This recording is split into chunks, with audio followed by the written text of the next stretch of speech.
Well, good afternoon or evening, my fellow mouth-breathing mammals. As you can see, a little better camera. Yes, you can hear somewhat better. Wow, I do have to say those couple of early videos were a little tough with the little camera I had. Where is that little thing?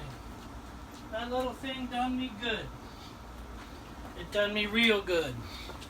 This little camera is what I shot the early videos on, and it done well. Today we want to talk about chainsaws. Doesn't matter what name brand is on it, but as you can see, what I have chosen is Husqvarna. Now, for each of you, this is not about Stihl versus Husqvarna versus Solo versus Dolmar. This is more about chainsaws in general. Why to purchase, what size to purchase. You'll notice there are 3 saws here. I actually have a 4th, which is this little Echo CS300, which is in the process now of getting new carburation. Thank you, EPA. And thank you to all of those farmers who are now putting ethanol in fuels. It absolutely positively kills small engines. So you'll notice here that I have a wide variety. I have 3 Husky chainsaws. Why Husqvarna? Well, one is I get excellent, superb, unmatched service from my Husqvarna dealer, which is Jack's Small Engine. They are right up the street from me. I have developed a really, really good customer relation from my dealer, and I absolutely, positively love them, and I will support Jack's Small Engine every day, and I will say so every day because I get very, very good service. Now, you'll notice each one of these saws is different. This happens to be a little Husqvarna Homeowner 435. This is the big boy, my wonderful saw that I absolutely positively love. This is the first professional saw I ever bought, which is the Husqvarna 372.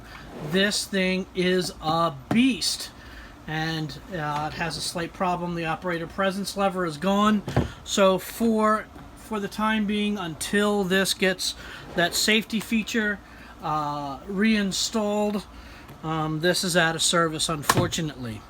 This is sporting a 24-inch Husqvarna bar with a Husqvarna professional chain. I think they call it an H40 or an H39. I can't remember.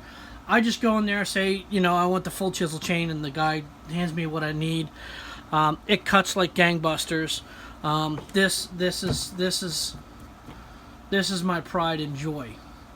Now I'll get to this. This is my Husqvarna 550 XP. This is my Excalibur. Beautiful saw, wonderful saw, excellently balanced. This just happens to be wearing, for the time being right now, because I'm testing it, a Stihl Rapid Super Chain on here.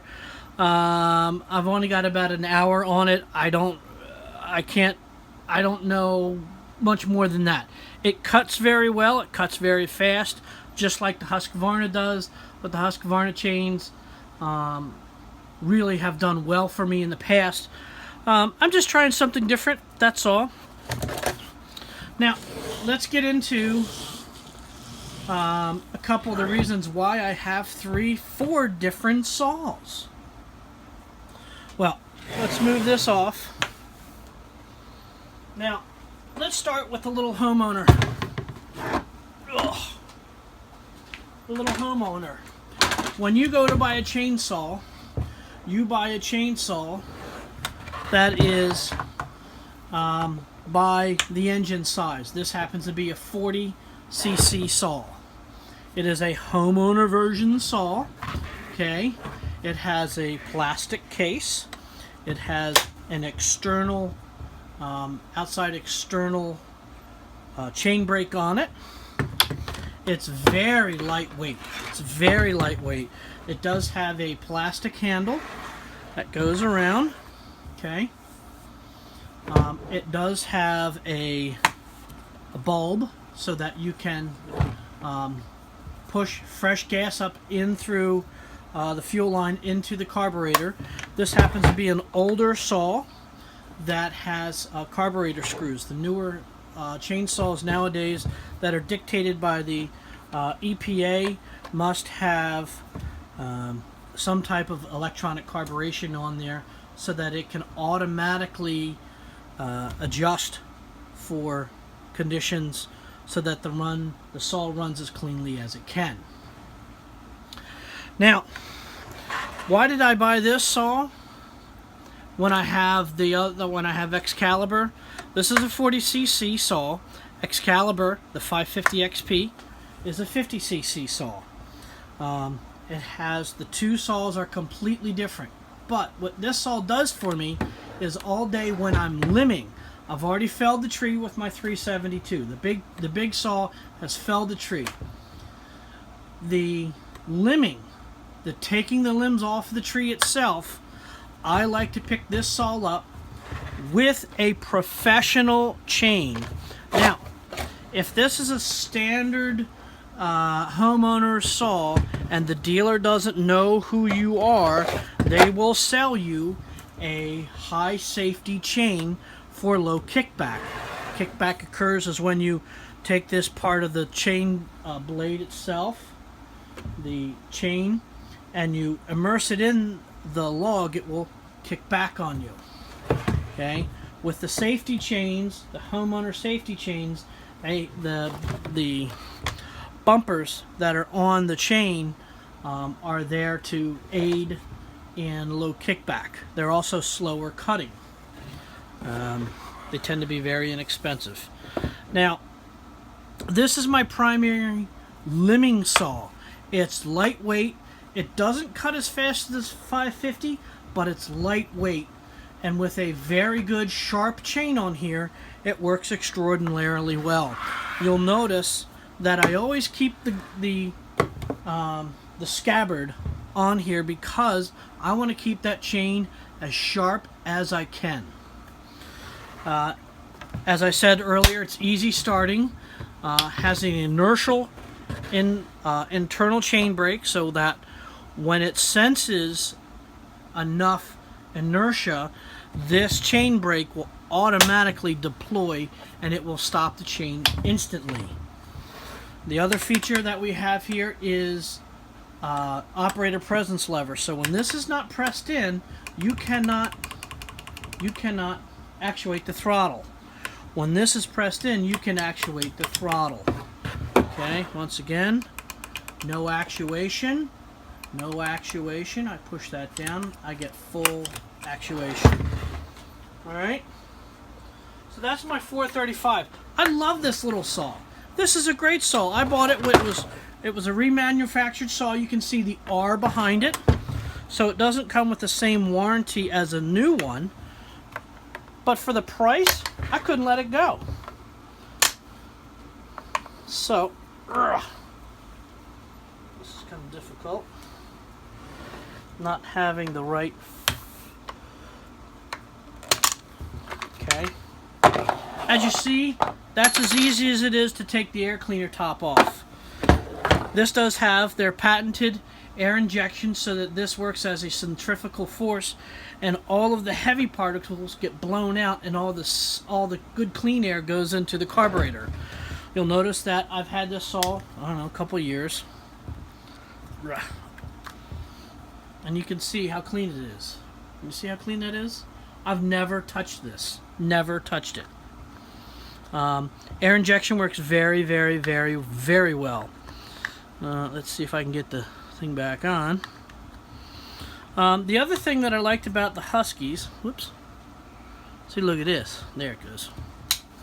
The other thing I liked about the Huskies was The ease to get into here, to clean all this stuff off, make sure that these fins are clean, make sure that the muffler is clear.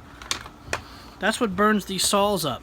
People go and they cut all day, all night with the cheapest chain that they can find and undull, and it burns the saw up.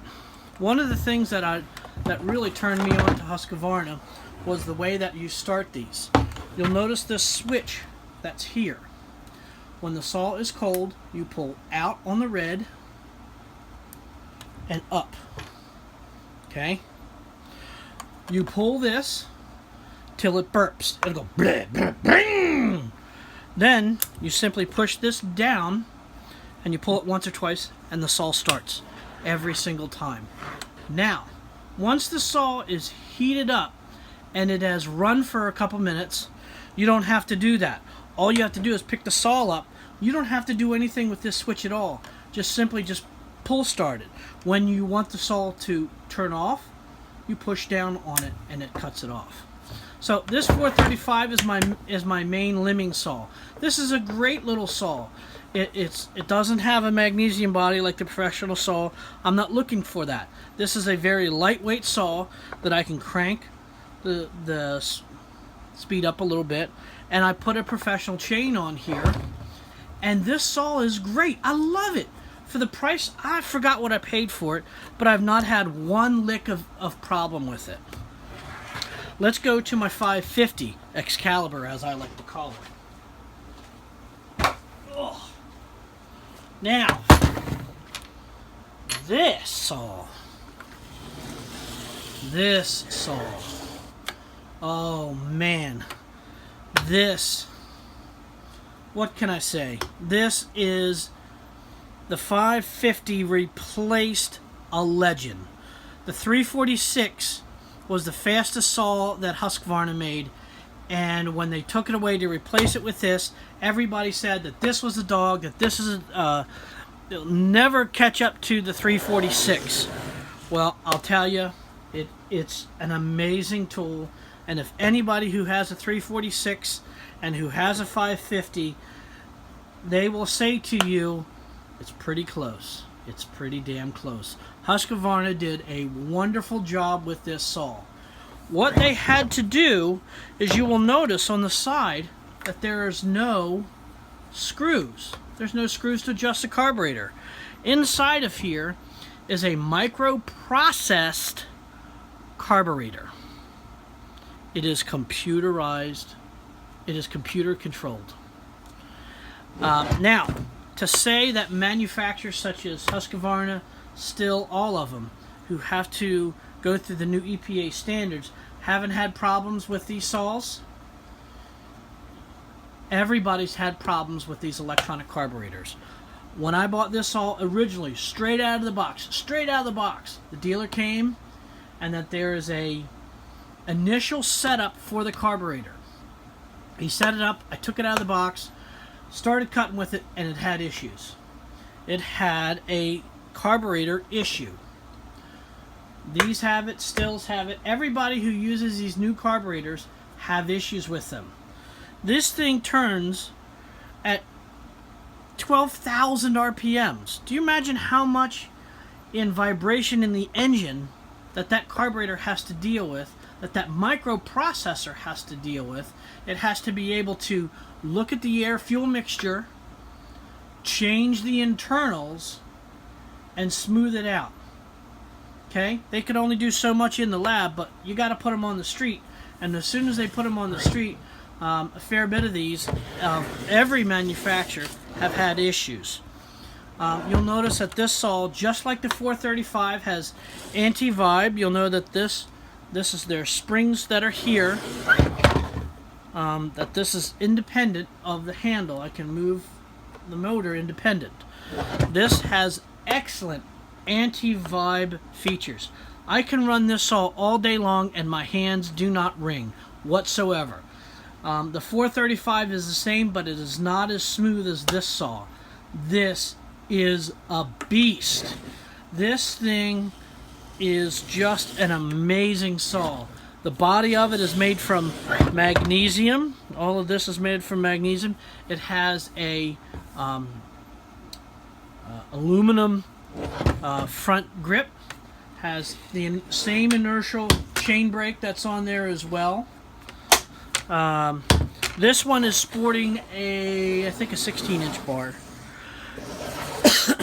This is sporting a 16-inch bar with a professional Husky chain. Felling spikes on the back. Very easy to get to. Oil and gas. You flip the cap up, you turn it, and out comes and you can fill up the oil rather easily. I'll just tighten that back up. It does have a purge bulb, okay, just like the other one. You pump it 10 or 15 times, whatever it is. You can pull it, and it will start. This also, because of the high compression of the engine, has a decompression lever, meaning that this puts a little hole, opens a little gate in the piston to bleed off some of the high compression, so that you can pull it with this pull cord, so that you don't damage either the starter or the starter. Okay, high compression engine, and I've only pulled this thing 2 or 3 times without pressing this little decompression lever in. Once you do that, you go, yeah, I'm not doing that ever again. It does have the operator presence lever, just like the other one did. Okay, this also sports the easy to get into with your scrunch. Okay, when you buy these saws, it comes with a thing called a scrunch, or a screwdriver wrench combination. Okay, just like the other saw, it has really good filtration. This also has the same air filtration as the 435. Has a thing called the air injection. You'll notice on the side that what you see here are there's wires in my chainsaw. Why are there wires in my chainsaw? Well, because this carburetor is electronically controlled. And when it's dialed in, when the saw is dialed in, it is just amazing. You'll notice on this one it's missing its little thing on the side. I was cutting the other day and maintained it and it fell out. I don't know what I did with it. I'll get another one from my dealer. Jack Small Engine, I'm telling you, go check those guys out. They are the largest parts dealer on the East Coast, maybe even in the country. They are huge. Wonderful service from Jack's. What else do I notice on this saw? Oh, why did I choose Husqvarna besides a wonderful dealer? I chose this manufacturer due to I ran a 026 and an 044. Big saws, big steel saws. They had plenty of power, tons of power. The problem I didn't like about it, that I like about Husqvarna, is this bar. You'll notice that this bar has a slight cant that way. It's angled slightly, so that when you put your arm on the saw itself, it naturally conforms ergonomically to your hands. It's a lot more comfortable to run this saw. Still has a straight bar across here. Okay. The other thing that I didn't like about Stihl was that their handbrake, when you go to engage it on a Husky, it is very crisp. On the Stihl, this was kind of mushy, and it was just my personal preference. It's like the Ford, Chevy, Dodge thing. Some people like that, some people like this. I think it happens to deal with one, all the manufacturers have very close tolerances in between. One, it comes down to the dealer relationship that you have. Two, it happens to deal with what fits you. Anybody can say anything that they want, but until you pick up a saw and you try it and you feel it, this is the brand that I chose. I love it. I use it a ton. One of the other things that they've been doing recently, these are bar nuts. Okay, when you go to change the chain on here, these, or tighten or loosen the chain, these bar nuts typically in the olden days, like on my 372, come straight off. These are captured. You undo these and they don't come off this cover here. So it's a way for you not to lose these bar nuts. It's ingenious. It's wonderful. I think all the manufacturers are doing them now. I don't care who did it first. I like that they've incorporated it here. It's a wonderful addition. The other thing that I really enjoy about this saw is its slender profile. It is really very simple to flip this saw as you're limbing or doing. I use this primarily as a secondary felling saw and a bucking saw. So when you're bucking the log up, okay, I'm not using it to take the limb saw. That's what I use the 435 for. But I will, if I don't have the 435 running or don't have it with me, I'll use this as an everything saw. This is beautiful. You can run, I think they say, up to an 18-inch bar, maybe even a 20-inch bar on this saw. It is a beast. This is the 550 XP. Now, my pride and joy, my first saw, professional saw I ever bought, was this bad boy. This is my pride and joy. I absolutely, positively, unequivocally love this saw. And if anybody knows anything about Husqvarna, you know the 372 has one heck of a lineage to it. It is a beautiful saw. I bought this saw, I don't know when, in 2000. 2000. I don't know if you can see the plate on it, but this is from 2000. The only thing I've had to do to it is put a different fuel cap on there. That's the original style. Okay. And this is the newer style. I still have this one to make it original. All I have to do is take the rubber bushing off of there. But I like the feel of this. This is very good. This saw is a beast. It is currently out of service. Why? Because the operator presence lever is not there. So you can, through finagling, okay, if you finagle this, you can get it to work without the operator's presence lever. Now, why am I putting this out of service until this is finished? Because, hey, I'm a very good chainsaw operator. But what happens if somebody else were to pick this saw up? What happens if somebody were to come by and go, hey man, they might kill themselves. Okay? So, until all of this is put back, this saw will not get used. And because I have such a wonderful relationship with Jax, we'll get this squared away very quickly. This saw has quick disconnect, just like the other ones do. This has a slightly different air cleaner to it.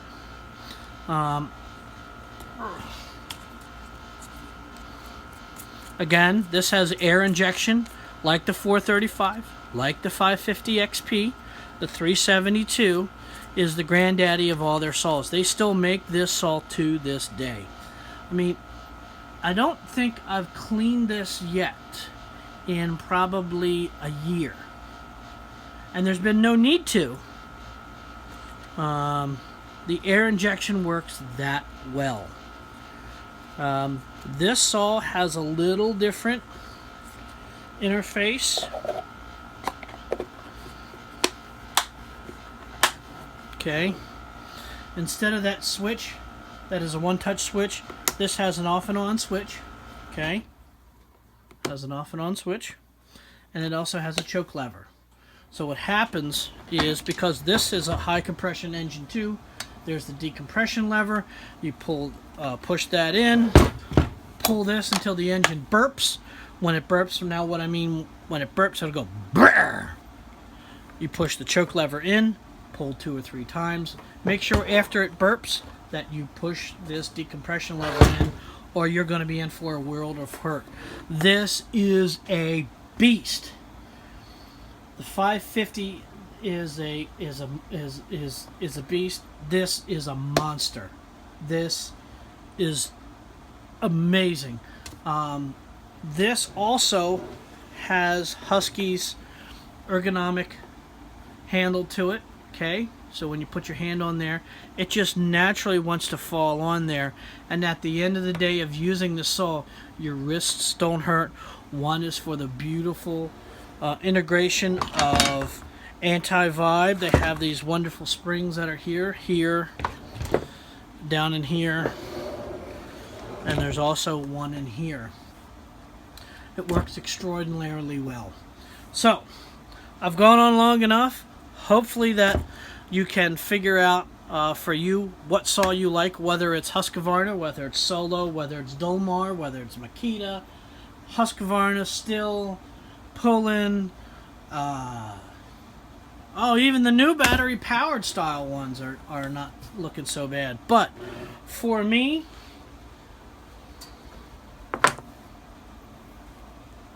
it's Husky all the way. Go to your local power equipment dealer. The big box stores can't give you service. When you go to there and you buy that $89 chainsaw and it doesn't work, where do you go for service? You're going to go to the local power equipment dealer, and you'll go to the back of the line. Develop a relationship with those guys. Develop a rapport with them. And in the end, what they can give you so far as in service, and also the ability to guide you where you need to be. Not everybody needs 4 saws. Not everybody, this is an arborist saw. This is used for something completely different. These saws can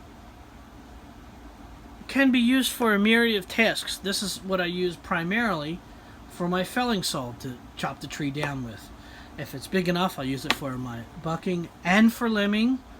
They all 3 can do the same thing, but these tend to do the job a little easier.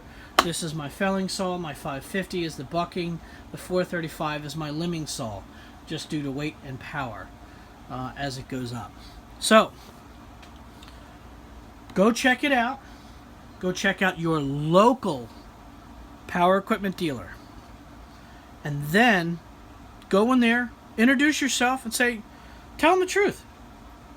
Hey, I don't own a chainsaw, or hey, I have a couple of chainsaws and I was thinking about blah, blah, blah. Go introduce yourself to them. They're nice people. A lot of them are. There are a couple dealers that are a little not so good. But go in there, develop a relationship. Try the product out. A lot of times they will have a log that you could sink a saw into. Try it out. Maybe a buddy has a Husqvarna. Try his saw out. Maybe a buddy has a Stihl. Try his out. Maybe you have a Husky and you never liked it and you move over to Stihl. Maybe you've had a Stihl, don't like it, move to Husky. It all depends on how well the saw fits you. For me, Husky is my brand. So, fellow mouth breathers, go out there, have fun. Remember, like, share, and subscribe to this channel. Go out there, have fun, enjoy yourself. We'll talk to you later. Bye-bye.